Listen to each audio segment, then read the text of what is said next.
ఈ ఆధ్యాత్మికంలో ఎదిగేవాళ్ళు ఎదుగుతున్నా పత్రిగారు చెప్పారు. ఆ పూర్ణాత్మలు, ఆ మూలాత్మ ఆత్మల్ని అలా సృష్టిస్తూనే ఉంటాయంట. సృష్టింపబడిన ఆత్మ మానవ శరీరంలో ప్రవేశించాక అది దానికి ప్రారంభ జన్మ అవుతుంది. అంటే ఈ ప్రారంభ జన్మలు అలా తయారవుతూనే ఉంటాయి. సృష్టింపబడుతూనే ఉంటాయి. వీళ్ళు పోస్ట్ గ్రాడ్యుయేషన్‌లోకెళ్ళిపోయినా కూడా మళ్ళా పుడుతూనే ఉంటారు.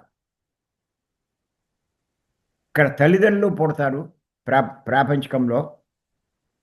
అక్కడ పూర్ణాత్మలకి పుడుతూ ఉంటారు. ఇది గుర్తుంచుకోండి మీరు. ఇది మీకు అర్థమవుతే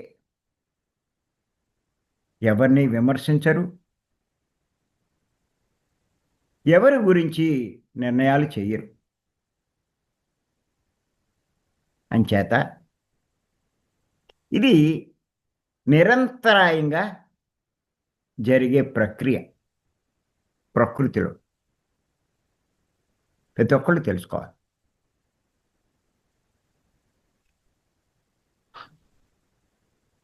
ఇంచేత నీకున్న ఆ తెలివి, ఆ జ్ఞానం వాడికి ఇంకా రాలేదు, వస్తాది. ఆడ తప్పు చేస్తున్నాడు, తప్పు చేస్తాడు ఆ స్థాయిలో.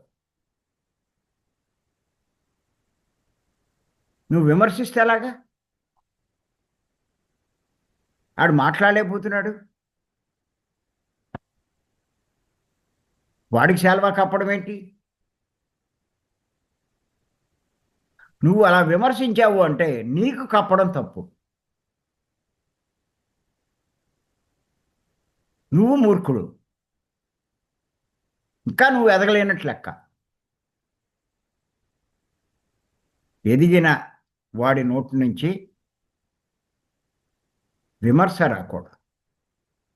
నేను ఎదిగాను అనుకున్నాడు అంటే వాడి నోటి నుంచి విమర్శ రాకూడదు.